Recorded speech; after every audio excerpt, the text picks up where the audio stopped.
ዘንድሮ ለኮንዶሚኒየም ተመዝጋቢዎች ቤት እንደሚሰጥና እጣ የሚወጣበት ጊዜም ይፋ ተደርጓል። በዚህ መሰረት የቤት ባለቤት ለመሆን ገንዘብ ሲቆጥቡ የነበሩ ዜጎችን ቅድሚያ ታሳቢ ለማድረግ መታቀዱን መንግስት አስታውቋል። በሌላ በኩል ደግሞ የስነ ምግባር ጥሰት በፈጸሙ በበርካታ የኤሌክትሪክ አገልግሎት ሰራተኞች ላይ እርምጃ መወሰዱ ታውቋል። የኃይል ስርቆት ሲፈጽም የተገኘ ደንበኛ በትንሹ ከ20 ሺህ እስከ 1 ሚሊዮን ብር እንደሚቀጣም ሰምተናል። ሰላም ቤተሰቦቻችን፣ መረጃዎቹን ሀገርና የት ከተማ ሆናችሁ እየተከታተላችሁ እንደምትገኙ በሐሳብ መስጫው ላይ ጻፉልን። አሁን ዝርዝር መረጃዎቹን አንድ በአንድ ወደ እናንተ እናደርሳለን። እስከ መጨረሻው አብራችሁን ቆዩ።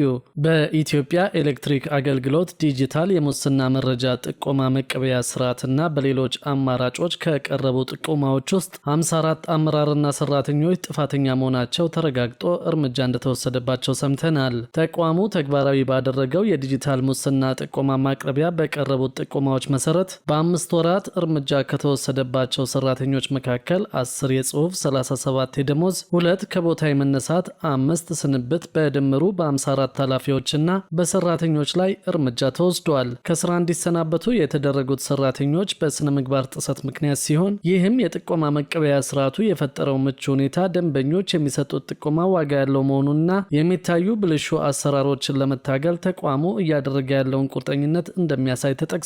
ተቋሙ ከደንበኞች የሚቀርቡ ጥቆማዎችን ተቀብሎ በማጣራት አስፈላጊውን ምላሽ ለመስጠት ያስችለው ዘንድ የሁሉም ባለድርሻ አካላት ተሳትፎ አስፈላጊ ሲሆን የዲጂታል የጥቆማ መቀበያ ስርዓቱን በመጠቀም በአገልግሎት አሰጣጡ ላይ የሚታዩ የሙስናና ብልሹ አሰራር ችግሮች ላይ ጥቆማዎችን እንዲያቀርቡ አበረታቷል። በ5 ወራት ውስጥ የብልሹ አሰራር ጥቆማ ከቀረበባቸው የስራ ሂደቶች መካከል የአዲስ ኃይል ጥያቄ፣ የኃይል መቆራረጥና አስቸኳይ ጥገና፣ የቆጣሪ ንባብና የቢል ስብሰባ፣ የንብረት አያያዝና አጠቃቀምና ሌሎችም እንደሚገኙበት ተገልጿል። ተቋሙ በአገልግሎት አሰጣጥ ላይ የሚታዩ የመልካም አስተዳደር ችግርና ብልሹ አሰራሮችን ለመታገልና እርምጃ ለመውሰድ አሁንም ቁርጠኛ መሆኑን ገልጾ ተገልጋዮች እንዲሁም ሌሎች ባለድርሻ አካላት መሰል ችግሮችን ሲመለከቱ በተዘረጋው ዘመናዊ የሞባይል መተግበሪያ ወይም በበይነ መረብ በመጠቀም የበኩላቸውን ኃላፊነት እንዲወጡ ጥሪውን አስተላልፈዋል። ከዚሁ ጋር በተያያዘ የኃይል ስርቆት ሲፈጽም የተገኘ ደንበኛ በትንሹ ከ20 ሺህ እስከ 1 ሚሊዮን ብር የሚደርስ ቅጣት እንደሚቀጣ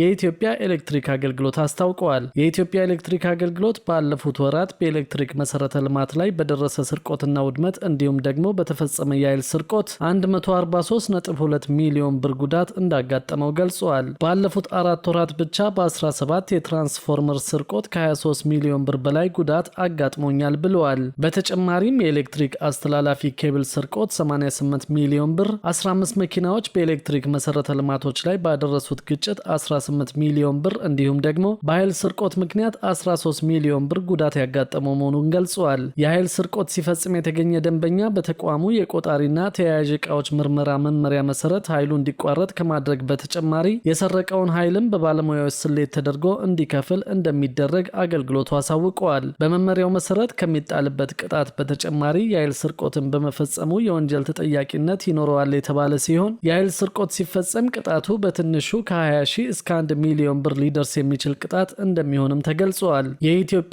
ኤሌክትሪክ አገልግሎት የማርኬቲንግ የሽያጭና የደንበኞች አገልግሎት ኤክዚኪዩቲቭ ዳይሬክተር አቶ ብርሃኑ ኦልጅራ ስርቆቱን የፈጸሙ የተለያዩ አይነት የታሪፍ መደብ ያላቸው ደንበኞች እንዳሉ አስረድተዋል። አቶ ብርሃኑ በመመሪያው መሰረት ስርቆት የፈጸሙ የመኖሪያ ቤት ደንበኞች ከሆኑ እስከ 20 ሺህ ብር ይቀጣሉ፣ የንግድ ቤት ደንበኞች ሲሆኑ ደግሞ እስከ 500 ሺህ ብር ይቀጣሉ ብለዋል። ዳይሬክተሩ ዝቅተኛ ኢንዱስትሪዎች ወይም ከዋናው መስመር ኃይል በቀጥታ የማያገኙ ነገር ግን የኢንዱስትሪ ተጠቃሚ የሆኑ ደንበኞችን የኃይል ስርቆት መፈጸማቸው በተቆጣጣሪ አካላት ሲረጋገጥ እስከ 1 ሚሊዮን ብር የሚቀጡ እንደሆነ ገልጸዋል። የከፍተኛ ኢንዱስትሪ ተጠቃሚዎችን በተመሳሳይ 1 ሚሊዮን ብር ይቀጣሉ ያሉ ሲሆን ተጨማሪ ጥፋትና ስርቆት ከተገኘባቸው ደግሞ ቅጣቱ እጥፍ እየሆነ የሚሄድ መሆኑን መመሪያውን በመጥቀስ አስረድተዋል። በሌላ በኩል ደግሞ ዘንድሮ ለኮንዶሚኒየም ተመዝጋቢዎች ቤት እንደሚሰጥና እጣ የሚወጣበት ጊዜ ይፋ ተደርጓል። በዚህም መሰረት የቤት ባለቤት ለመሆን ገንዘብ ሲቆጥቡ የነበሩ ዜጎችን ቅድሚያ ታሳቢ ለማድረግ መታቀዱን መንግስት አስታውቋል። ለሀገሪቱ የመጀመሪያ የሆነውን ኮልድ ፎርምድ ስቲል የግንባታ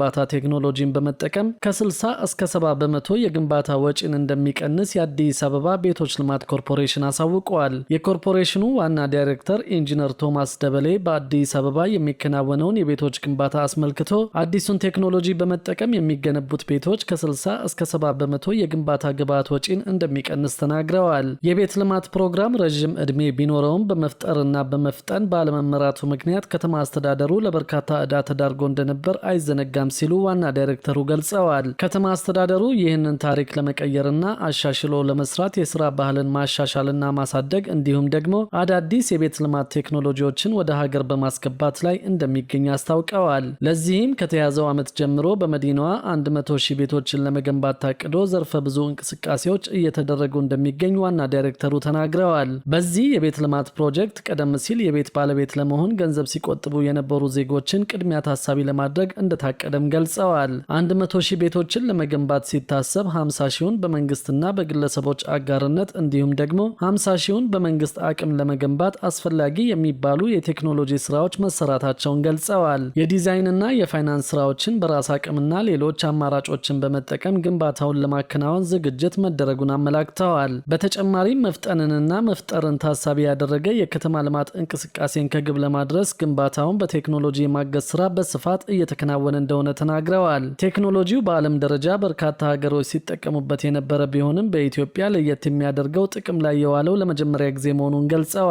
በኢትዮጵያ የመጀመሪያ የሆነውን ኮልድ ፎርምድ ስቲል የግንባታ ቴክኖሎጂን በመጠቀም 26,000 ቤቶችን ለመገንባት ከንቲባ አዳነች አቤቤ የመሰረተ ድንጋይ ማስቀመጣቸው ይታወሳል። ቤቶቹ ከዚህ ቀደም ከሚታወቀው የመኖሪያ ቤቶች በብዙ እጅ የተሻለ የቆይታ ዘመን እንደሚኖራቸው አመልክተው ይህም የከተማዋን ነዋሪዎች የቤት ፍላጎት ለማሟላት የሚደረገውን ጥረት በማገዝ ረገድ ከፍተኛ ድርሻ እንዳለው ገልጸዋል። ከዚህ በተጨማሪም ፋብሪካው ቤቶችን ለዜጎች ኢኮኖሚያዊ በሆነ መንገድ በላቀ ጥራት እንዲሁም በፍጥነት ማድረስ የሚያስችል አዲስ የህንፃ ግንባታ አሰራርን እውን የሚያደርግ በመሆኑ በግንባታ ወቅት ለበርካታ ዜጎች የስራ ዕድል እንደሚፈጥር አብራርተዋል።